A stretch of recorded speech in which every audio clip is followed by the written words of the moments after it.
মুসলমান এমন হয়, মুসলমান এমন হয় যে এক ওয়াক্ত নামাজ পড়তে মন চায় না, এটা মুসলমানের বাচ্চা। ঠিক মতো কখনোই পেশাব পায়খানা করে পাক পবিত্র শরীয়ত মতে হয় না, এটা মুসলমানের বাচ্চা। হ্যাঁ, 24 ঘন্টা নারী ছবি ছাড়া, নাটক সিনেমা ছাড়া, টেলিভিশন সিনেমা ছাড়া, নর্তকী দেখা ছাড়া জীবন যার কাটে না, এটা মুসলমানের সন্তান। মুসলমান এমন হয়। এই জন্য আমার বন্ধু, আমি অনুরোধ করছি প্রত্যেকের কাছে, আমাকেও বলি, আপনাদেরকেও বলি, নওজোয়ান ছেলে তোমাদেরকেও বলি, বাপ একজন হইলে একজনই মনে রাখো, নিজের হিসাব কইরো বাপ। ওয়ালতানদুর নাফসুম মা কদ্দামাত লিগাদ। আল্লাহ তাআলা বলছে প্রত্যেকটি প্রাণ, প্রতিটা আত্মা আলাদা হিসাব করো, লক্ষ্য করো আজকের দুনিয়া থেকে আগামীকালকের আখিরাতের জন্য কি পাঠিয়েছ। চোখ বন্ধ করলেই মৃত্যু থামবে না, ভুলে গেলেও মৃত্যু থামবে না, না বুঝলেও মৃত্যু থামবে না। বুঝে আসলেও মরে যাবেন, না বুঝলেও মরে যাবেন। চোখ খোলা থাকলেও মরে যাবেন, চোখ বন্ধ থাকলেও মরে যাবেন। হাসলেও মরে যাবেন, কাঁদলেও মরে যাবেন। রাজপ্রাসাদের অট্টালিকায় থাকলেও মরে যাবেন, জীর্ণ কুঠির কুঁড়ে ঘরে থাকলেও মরে যাবেন। প্রিয় বন্ধু, যেটাকে আড়াল করার কোনো সুযোগ নাই, মৃত্যুকে পাশ কাটবার কোনো সিস্টেম নাই, কোনো সিস্টেম নাই। 7 মহাদেশের মালিকও যদি হয়, 7 রাজার ধনও যদি কেউ পায়, তারপরেও যেহেতু মৃত্যুকে বাদ দেওয়ার, আড়াল করবার কোনো সিস্টেম নাই, অতএব প্রস্তুতি নেওয়া এটাই বিবেকবানের উচিত। কারণ যেহেতু আমি মৃত্যুকে আড়াল করতে পারবো না, অতএব মৃত্যুর জন্য প্রস্তুতি নেওয়া এটাই চূড়ান্ত বুদ্ধিমান। কোনো সুযোগ যেহেতু নাই, কোনো সিস্টেম যেহেতু নাই, পৃথিবী সৃষ্টির শুরু থেকে আজ পর্যন্ত যেহেতু এমন কোনো সিস্টেম নাই, অতএব মরতেই হবে। হবে কি না বাপ? বলেন না সবাই, হবে কি না? মরতেই হবে। এজন্য আখিরাতের প্রস্তুতি নেওয়া, কবরের প্রস্তুতি নেওয়া, পরকালের ফিকির করা, এটাই মুমিনের জিন্দেগি। মুসলমান তাকেই বলে, মুসলমান তাকেই বলে। ওই দেখেন ওই অপদার্থ কি করে, কত বড় অসভ্য দেখছেন, আবার হাসে, বেয়াদব। এই বেয়াদব এমনই হয়, অসভ্য এমনই হয়। ওই যে বললাম শাহওয়াত, মনের চাহিদা, যে হুজুর তোমার বাপও যদি মানা করে, আমি তো কারো কথাই শুনি না, তুমি হুজুরের কথা শুনবো কিতাম, আমি তো জীবনে কারো কথাই শুনি না, আমার আবার হুজুর কি আর পাবলিক কি, আমি তো চলি আমার মতো করে। বুঝলেন না? এই জিন্দেগি, এটাই জীবন। আপনি নিষেধ করবেন, শুনবে না। আমি তো আমার মতো চলি, আমার মতো চলি। আমি তো নিষেধ করছিলাম বাপ, আমি তো বলছি প্রথম যে আমি সুন্দর করে বললাম, বলছি কিনা? হ্যাঁ, অসংখ্য ছেলে পেলে বললাম না আজকে, বাবা তোমরা অগণিত ছেলে, তোমরা মনে করছো তোমরা অনেক সুখে আছো, কারণ মা বাবা পারিবারিক বন্ধন থেকে তোমরা মুক্ত। অর্থাৎ তোমাদের বাবা আর তোমাদেরকে ফেরাইবার জন্য সাহস করে না, তোমাদের মা আর তোমাদেরকে দিনদার বানাবার ফিকির ছেড়ে দিছে, মহল্লার বাসী ছেড়ে দিছে, তোমাদেরকে ছেড়ে দিছে। বাপ, তোমরা এখন বন্ধুদের আড্ডায় ঘন্টার পর ঘন্টা, বাকি টাইম একাকী যখন হও, সারা রাত মোবাইল। তার মানে তোমার কোনো মা নাই, বাবা নাই, অভিভাবক নাই, কেউ তোমারে রাগ দিবে, ডাক দিবে, কেউ তোমারে ফিরাবে। আপন ঘরে ঘুমায়, মা বাপ জীবিত, কিন্তু একটা দিন চোখের পানিও পড়ে না, বলেও না।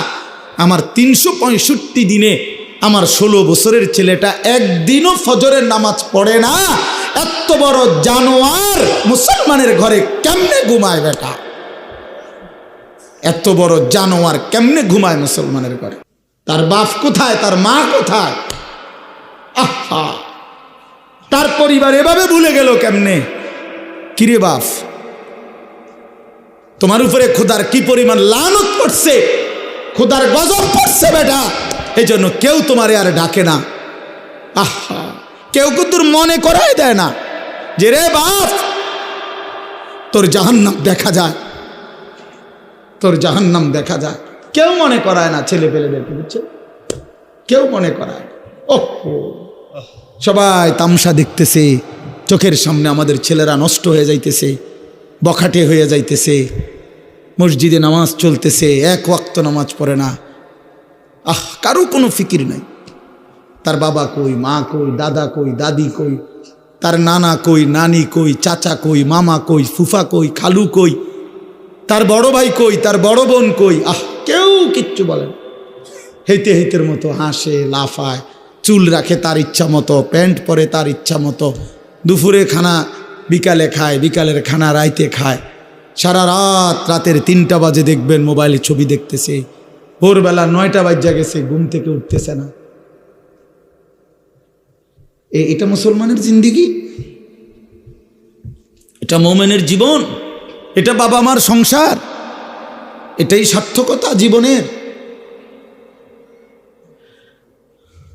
বলে পৃথিবীর সর্বাধুনিক মজবুতি প্রযুক্তি দিয়েও যদি আপনি সোফা বানান, খাট বানান, কি লাভ হবে যদি স্ত্রী সন্তান নাফরমান হয়?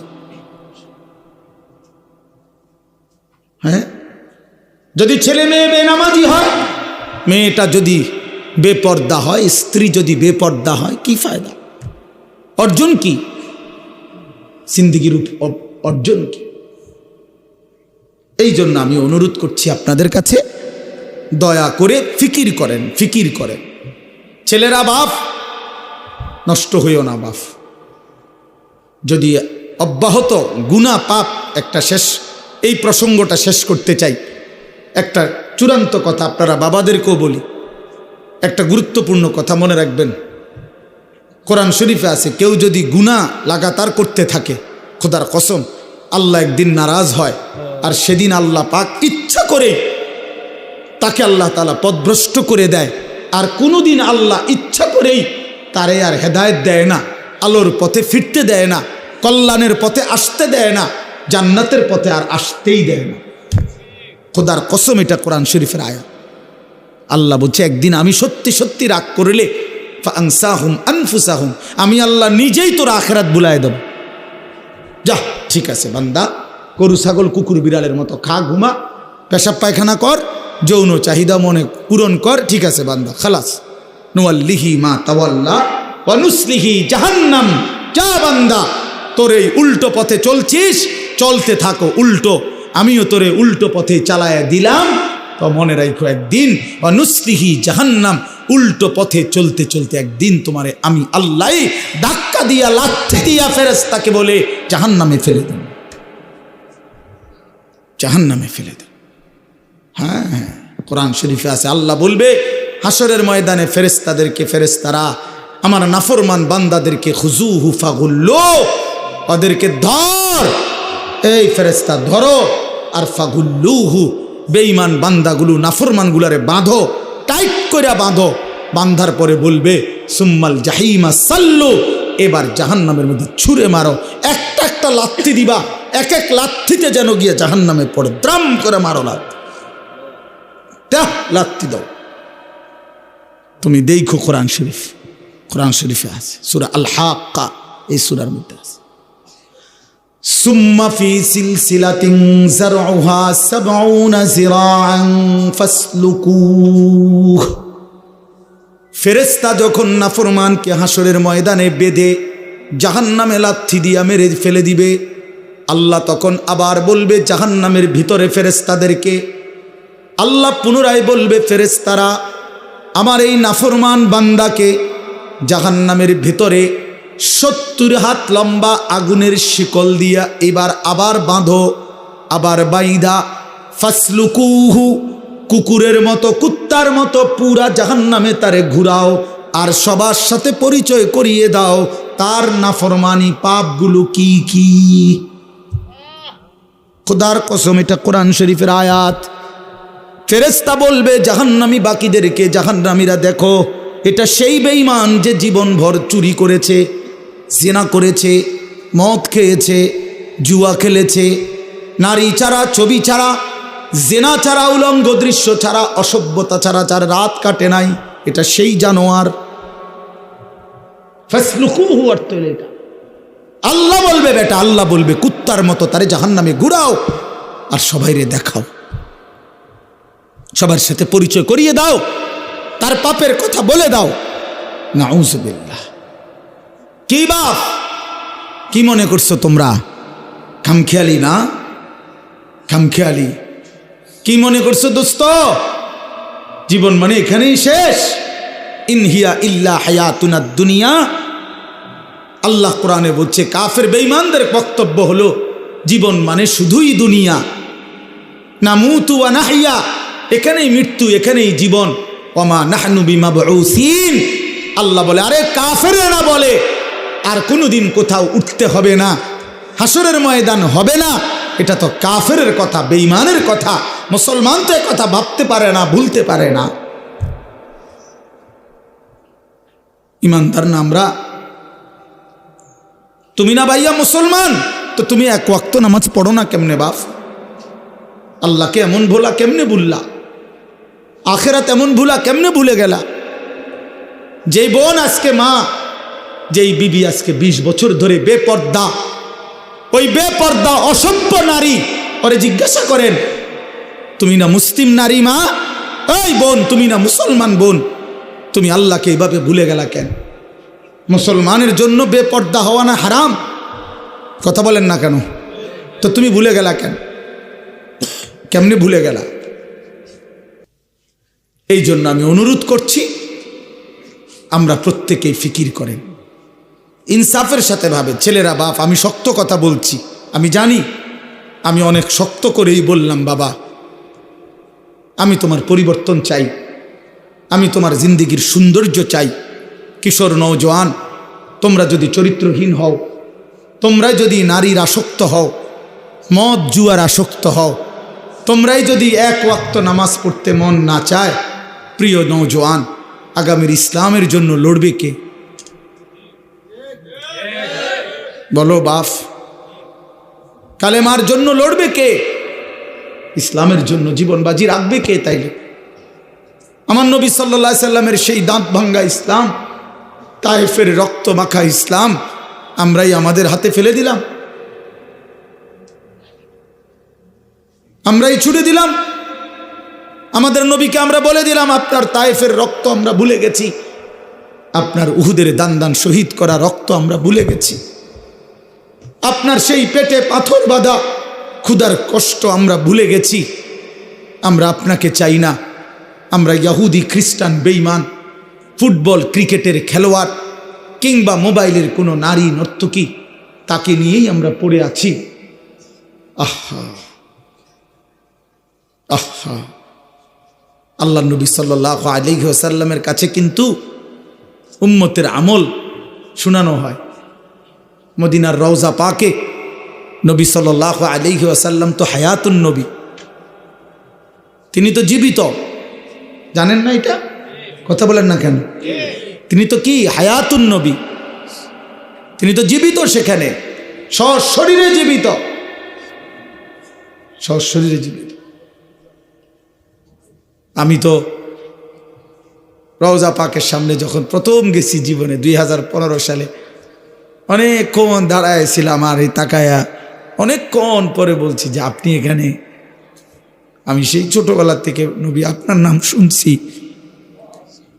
কত লক্ষবার আমি আপনার দুরূদ পড়েছি, আর আপনি এখানে?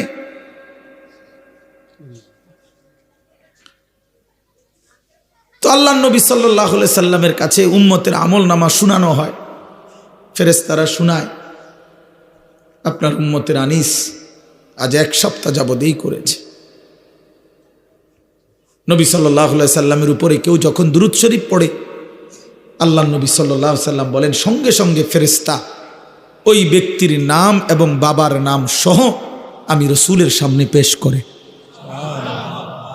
বিইসমিহি ওয়া বিইসমি আবিহি, ওই ব্যক্তির নামও বলে, তার বাবার নামও বলে, নবী সাল্লাল্লাহু আলাইহি সাল্লামের সামনে শোনানো হয়।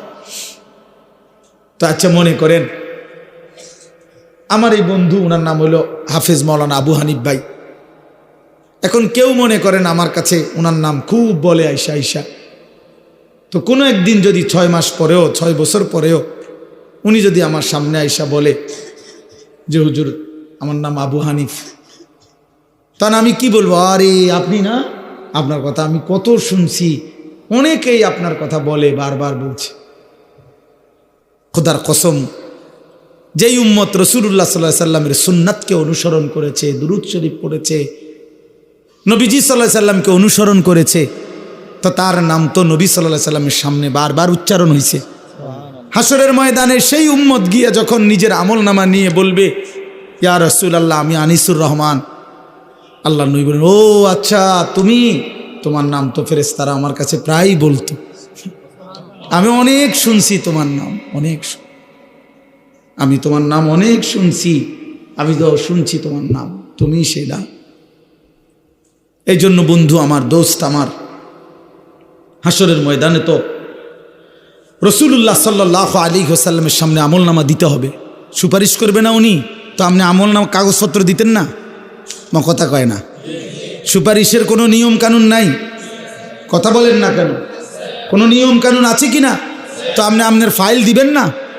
ফাইল না দিলে সুপারিশ করব কি?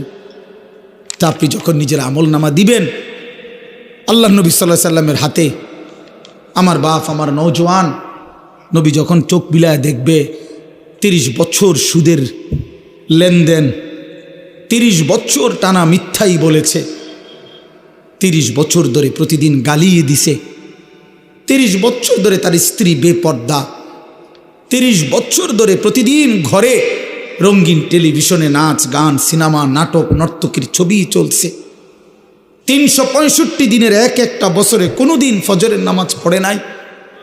এগুলো কি আমল নামার মধ্যে লেখা থাকবে না? কথা বলেন না কেন? আল্লাহর কসম নবীজি, আমরা উর্দু কিতাবে পড়ছি, নবী তখন এরকম আমল নামা উম্মতের দেখে খোদার কসম নবীজি হাসরের ময়দানে চোখের পানি ফেলে দিবে, কাঁদবে, আর আল্লাহর নবী বলবে, উম্মত আমি সেই নবী, 23টা বছর যে আমি তোদের জন্য কেঁদেছিলাম, এশার নামাজের পরে দাঁড়াইছি ফজরের আজান পর্যন্ত, এক দাঁড়ানোতে চোখের পানি ফেলছি, আর তোদের জন্য আমি আল্লাহর কাছে গুনাহ মাফ চাইছি। আমার হাত্তা তাওয়াররামাত কাদামাহু, আম্মা জান আয়েশা বলে, অসংখ্য রাত নবীজি কাঁদতে কাঁদতে দাঁড়িয়ে থাকতে থাকতে আমি আয়েশা দেখছি নবীজির 2টা পা মোবারক ফুলে ফুলে গেছে। আমি এত কাঁদলাম, তাইলে উম্মত কার জন্য? আমার তায়েফের রক্তে সারা দেহ রক্তাক্ত হয়ে আমার পায়ের জুতা আর পা রক্তে জমাট বাইধা গেছে, আমার জুতা আমি খুলতে পারতেছিলাম না, আমি ক্ষুধার কষ্টে পেটে 2টা পাথর বাঁধছিলাম, আমি উহুদের দান শহীদ করা রক্তে উহুদের জমিনে আমি পড়েছিলাম, আমার ঘরের চুলায় 3 মাস আগুন জ্বলে নাই। দোস্ত আমার, বন্ধু আমার, নবী জিজ্ঞেস করবে, উম্মত এত রক্ত, এত চোখের পানি, এত ক্ষুধার কষ্টের আমার 23 বছরের বিনিময়ে এই আমলনামা,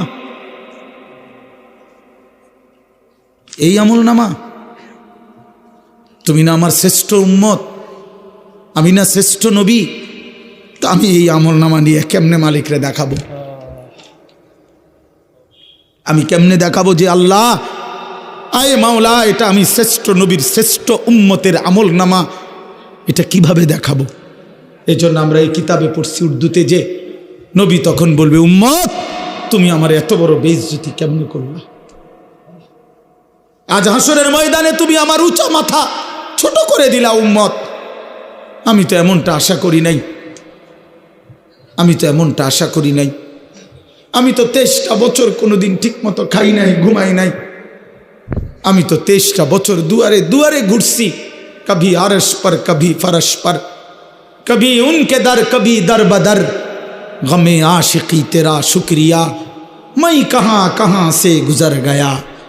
কই থেকে কই ছুটছি, কখনো হাটে, কখনো ঘাটে, কখনো মাঠে, কখনো বাজারে, কখনো একজনকে, কখনো 10 জনকে ধাক্কা দিছে, উটের পোঁছা নারী বুড়ি আমার পিঠে চাপায় দিছে, আবু লাহাব আমারে গামছা দিয়া ধরে টাইনা কাবা ঘরের সীমানার থেকে টেনে বের করে দিছে, আবু জাহেল আমারে ধাক্কা দিতে দিতে খানায় কাবার সীমানার থেকে বের করে দিছে, আমি এত অপমান সইলাম, এত বেইজ্জতি সইলাম, আমি এত পাথরের আঘাত সইলাম, বিনিময় উম্মত তোদের কাছে আমার এই কলিজা ছেঁড়া রক্ত ভেজা দিন দিয়ে গেলাম, ইসলাম দিয়ে গেলাম, কোরআন দিয়ে গেলাম, সবকিছু এভাবে ছুঁড়ে ফেলে দিছ। আজ 30 বছরে যে নবীর কথা মনে পড়ে নাই, 60 বছর বয়স এখনো বিড়ি সিগারেট খান মিয়া, কেমনে নবীজির সামনে দাঁড়াইবেন? এই উম্মত, এই মুসলমান, আল্লাহরে সাক্ষী রেখে আজকে রাতে ঘুমাইবার আগে একবার ভাইবেন, একবার ভাইবেন, একবার। 60 বছর বয়সেও বিড়ি সিগারেট ছাড়তে পারেন নাই, 60 বছর বয়সেও গালি দেওয়া বন্ধ করতে পারেন নাই, 60 বছর বয়সেও চা দোকানে নাচ গান বেড়ি দেখার অভ্যাস ছাড়তে পারেন নাই, 60 বছর বয়সেও সুদের টাকা নিচ্ছেন, কিস্তিতে টাকা নিতেছেন। আরে হারামখোর, কেমনে নবীর সামনে দাঁড়াইবা? কেমনে দাঁড়াইবা বাপ? ওই চাচা,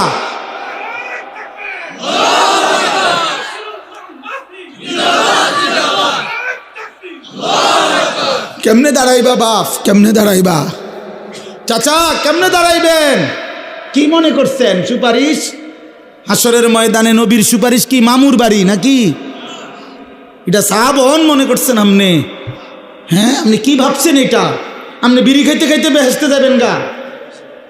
হ্যাঁ, আপনি সুদ খাইতে খাইতে বেহেশতে যাবেন গা? আপনি কিস্তি উড়াইতে উড়াইতে বেহেশতে যাবেন গা? খামখেয়ালি মনে করছেন এটা? আখেরাত খামখেয়ালি? খোদার কসম, কোরআন শরীফে আছে ১৪ লক্ষ আম্বিয়া আদম থেকে নবী মুহাম্মদ সাল্লাল্লাহু আলাইহি সাল্লাম পর্যন্ত হাসরের ময়দানের ভয়ে দিবা নিশি কাঁদছে। এমন কোন নবী নাই, এমন কোন নবী নাই হাসরের ময়দানে কাঁদছে, হাসরের ময়দানের ভয়ে কাঁদে নাই। এমন কোন সাহাবী নাই যারা হাসরের ময়দানের ভয়ে কাঁদে নাই। এমন কোন আউলিয়া নাই যারা হাসরের ময়দানের ভয়ে কাঁদে নাই। নাহলে আউলিয়া কেরাম কাঁদছে কি লেগা? বাতের লেগা, চিরা বই বনের লেগা কাঁদছে কিসের জন্য? আল্লাহ হাসরের ময়দানে মাফ করে দিয়েন, আখেরাতে মাফ করে দিয়েন, কবরের আযাব মাফ করে দিয়েন, এই জন্য কাঁদে নাই। তো ওনারা কাঁদলেন কেন? ওনারা কাঁদলেন কেন? 24 ঘন্টা নেক আমল করার পরেও 5 ওয়াক্ত নামাজ পড়লেন, হালাল হারাম বাইসা চললেন, বউ বাচ্চারে পর্দা পুশিদায় রাখলেন, এত কিছুর পরেও সমস্ত আম্বিয়া কেন কাঁদলেন? সমস্ত সাহাবা কেন কাঁদলেন? সমস্ত আউলিয়ায় বুজুর্গানে দিন কেন কাঁদেন? কেন কাঁদেন আপনি বুঝেন না? হাসরের ময়দান খামখেয়ালি? কথা বলেন না কেন? ওনারা কাঁদে আমল করার পরে, আর এবড়া সাদওয়ানে বইয়া বইয়া গপ মারে, এবড়া লম্বা লম্বা কথা কয় সাদওয়ানে, অমুকের ইমান নাই, তমুকের আকিদা বালা নাই, অমুকের। আরে বাপরে, সাদওয়ানে বইয়া বিড়ি খাইতে খাইতে কয় ভালো মানুষ তো নাই করতে না, না চাচা, ভালো মানুষ থাকবো করতে? ভালো মানুষের শেষ ব্যক্তি তো আমনে, পৃথিবীর সর্বশেষ ভালো ব্যক্তি তো আমনে। এই যে বিড়ি খাই না কাকু, আমনেই শেষ ভালো। এই আমনে আরি যে বেটার কাছে বিড়ির গন্ধে কাছে যাওয়া যায় না, আমনে পৃথিবীর সর্বশেষ ভালো ব্যক্তি। কোনো কারণে পৃথিবীতে আমনে যদি মইরা যান তো কেয়ামত সাথে সাথে ইসরাফিল ফু দিয়ালে, কারণ এরপরে আর ভালো মানুষ আইব করতে, এবারটাই তো শেষ। এবারটাই তো সাদওয়ানে বইয়া সিদ্ধান্ত দিয়া দিছে ভালো মানুষ তো নাই করতে। টেলিভিশন চায়, টেলিভিশনের দিকে তাকায় তাকাইয়া কয় আস্তাগফিরুল্লাহ আস্তাগফিরুল্লাহ। কি তো কি শুরু হইলো দেশটার মধ্যে? আমি বলছি একদিন, রে চাচা আপনি যেটি চাইতে আছেন ইডি শুরু হয়েছে। আর কি শুরু হয়েছে মানে? নাটক শুরু হয়েছে, সিনেমা শুরু হয়েছে, আর বেডির নাচ শুরু হয়েছে। আর কি তা এটা নিয়ে আস্তাগফিরুল্লাহ, টেলিভিশনের দিকে চাইয়া চাইয়া নিয়ে আস্তাগফিরুল্লাহ।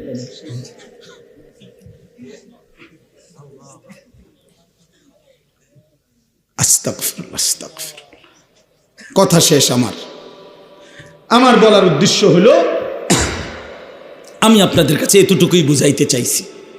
আমার বাপ আপনাদের সামনে আমার মজার মূল বক্তব্য এটাই, ভাবতে শিখেন। কবর ভুলে গেলে হবে না, পাশ কাটলে হবে না। আপনি পাশ কাটটা যাইতে পারতেন না, এনে যাইতে হবে এটার ভিতরে, ঠিক কি না বলেন না কেন? আরে নওজোয়ান বলো না। তাইলে বন্ধু আমার বাপ তুমি যেমন পড়ালেখা করছো আমিও পড়ালেখা করছি, আমি জেনারেল লাইনেও পূর্ণ পড়ছি, মাদ্রাসার লাইনেও পুরা পড়ালেখা করছি।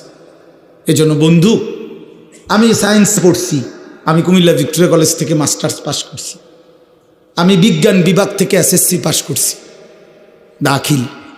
অতএব তুমি আমারে অনুরোধ করছি, নওজোয়ান, তুমি ভুল করো না, তুমি ভুল করো না।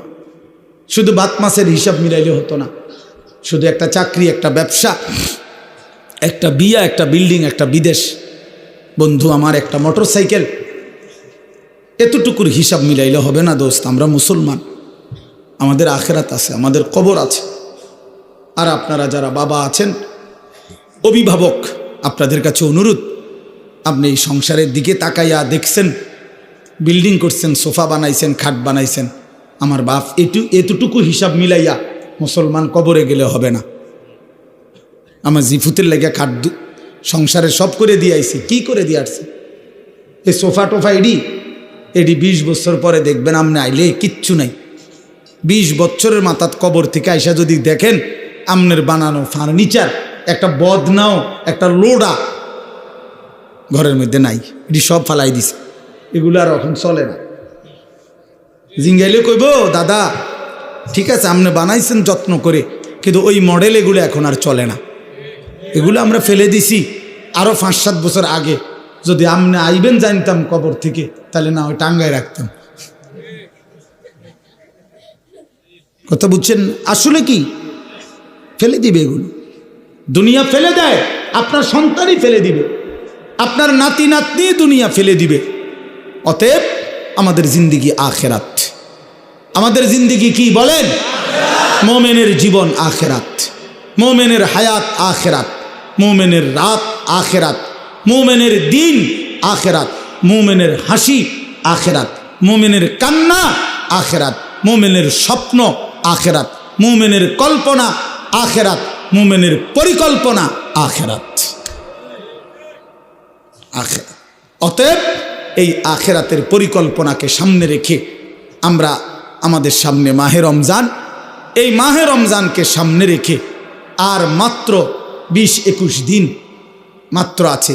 এই মাহে রমজানকে সামনে রেখে আমি অনুরোধ করছি, দয়া করে প্রত্যেকেই ইনশাআল্লাহ, নওজোয়ান ভাই তোমরাও, বাবা বয়স্ক বাবা আপনারাও, পর্দার আড়ালের মা বোন আপনারাও, হাত জোড় করে বলি, আমি আপনাদের ছেলে কারো, আমি আপনাদের কারো ভাই, আপনাদের কারো সন্তান, আপনাদের কারো নাতির বয়সী হতে পারি আমি আপনাদেরকে অনুরোধ করছি। আর ছেলেরা তোমরা আমার সন্তান, তোমরা আমার ভাই, আমারও তো 15 বছরের সন্তান আছে। অতএব যাদের বয়স 15-16 ধরে নাও তুমি আমার সন্তান। আর এর চাইতে বড় যারা, তুমি আমার ছোট ভাই, আমারও তো ছোট ভাই আছে। আমি চাই না আমার সন্তান নষ্ট হয়ে যাক, আমি চাই না আমার ছোট ভাই বরবাদ হয়ে যাক, আমি চাই না আমার বাপ চাচা দাদা জাহান্নামী হোক। এই আশা নিয়ে আমি অনুরোধ করলাম, মাহে রমজানকে সামনে রেখে চলেন গুনাহ ছেড়ে দেই, হিম্মত করি বাপ, ছেলেরা বলো না বাবা, একটা মজবুত সিদ্ধান্ত নিয়া নারী ছবি, অশ্লীলতা, মোবাইলের আসক্তি, নারীর আসক্তি, মদ জুয়া, নাচ গান বন্ধু ছেড়ে দাও, হিম্মত করো, তুমি পারবা ইনশাআল্লাহ, তুমি পারবা। বাবা চাচাদেরকে বলি, হারাম রোজগার ছেড়ে দেন, বিড়ি সিগারেটের অভ্যাস ছেড়ে দেন, চা দোকানের আড্ডা ছেড়ে দেন। মা বোনদেরকে অনুরোধ করি, বেপর্দার জিন্দিগি ছেড়ে দিয়ে সিদ্ধান্ত নেন, এবারের রমজান গুনাহমুক্ত রমজান, বলেন ইনশাআল্লাহ। এবারের রমজান বন্দিগিওয়ালা রমজান। আল্লাহ বলবে, বান্দা ঠিক আছে, যদি 30 দিন গুনাহ থেকে বাঁচতে পারো, 30 দিন যদি আমার বন্দিগিতে ইবাদতে লেগে থাকতে পারো, আল্লাহ বলে, বান্দা ওয়াদা দিলাম, লাআল্লাকুম তাত্তাকুন, 30 দিনেই তোমারে 1 মাসে মুত্তাকি বানাইয়া ঈদের দিন জান্নাতের ফ্লাইটে উঠাই দেব। 1 মাসেই জান্নাতি, 1 মাস। একটা রমজান তুমি 30টা দিন গুণনা আমারে সময় দাও, 31 দিন লাগবে না বান্দা, ভাল লাগলে 29 দিনেই আমি রেজাল্ট দিলাম। 30 বা 29 বান্দা, কথা এক কথা, তুমি আমার হুকুম মানবা, আমি তোমারে মুত্তাকি বানিয়ে দেব, 30 দিনেই জান্নাতি বানায় দেব। এই জন্য মাহে রমজান জান্নাতের মাস, মাহে রমজান আখিরাতের মাস, মাহে রমজান নিজের জীবন সাজিয়ে তুলবার মাস। এজন্য আমরা চেষ্টা করব তো ইনশাআল্লাহ। কিশোর নওজোয়ান 5 ওয়াক্ত নামাজ পড়ো, চরিত্রহীনতা ছেড়ে দাও বাপ। আমি অনুরোধ করছি তোমরা যারা নওজোয়ান, 30 বছরের নিচে তোমরা যারা নওজোয়ান, আমার শেষ অনুরোধ, তোমরা যারা 30 বছরের নিচে তোমাদের বয়স, তোমরা যদি হিম্মত করো, তোমরা যদি ফজরের নামাজ সহ 5 ওয়াক্ত নামাজ পড়ো, ইনশাআল্লাহ আমরা আশা করি আগামীর ইসলামের পতাকা তোমাদের হাতে উড়বে ইনশাআল্লাহ। সারা পৃথিবীতে কালেমার পতাকা উড়বে ইনশাআল্লাহ।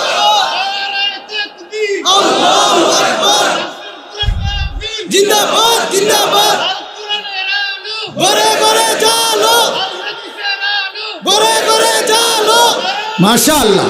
সারা পৃথিবীতে যুবক মনে রাখো, সারা পৃথিবীতে মুমিনের বিজয়, সারা পৃথিবীতে মজলুমের বিজয়। বিজয় ইনশাআল্লাহ। দেখবা সময়ের ব্যবধান, ইসরায়েল যুদ্ধবিরতি দিয়ে পরাজয় স্বীকার করে যুদ্ধ বন্ধ রাখছে। 15 মাস লাগাতার যুদ্ধ করে, হত্যা করে, রক্তের বন্যা বইয়েও গাজা ফিলিস্তিনকে হারাইতে পারে নাই। ইসরায়েলের কুত্তারা হেরে গিয়ে যুদ্ধবিরতি দিয়ে কুত্তারা ইসরায়েলে ফিরে গেছে। অতএব এই অল্প সময়ের ব্যবধানে দেখবা ফিলিস্তিন এবং গাজাতে কালেমার পতাকা উঠছে ইনশাআল্লাহ। ইনশাআল্লাহ বললাম, ইনশাআল্লাহ। সিরিয়াতে কালেমার পতাকা উঠছে, আফগানিস্তানে কালেমার পতাকা উঠছে। ইনশাআল্লাহ আগামী দিনে তোমাদের হাতেও কালেমার পতাকা উড়বে। আল্লাহ তৌফিক দেন, কবুল করেন, আমিন। সুবহানাল্লাহি ওয়া বিহামদিহি।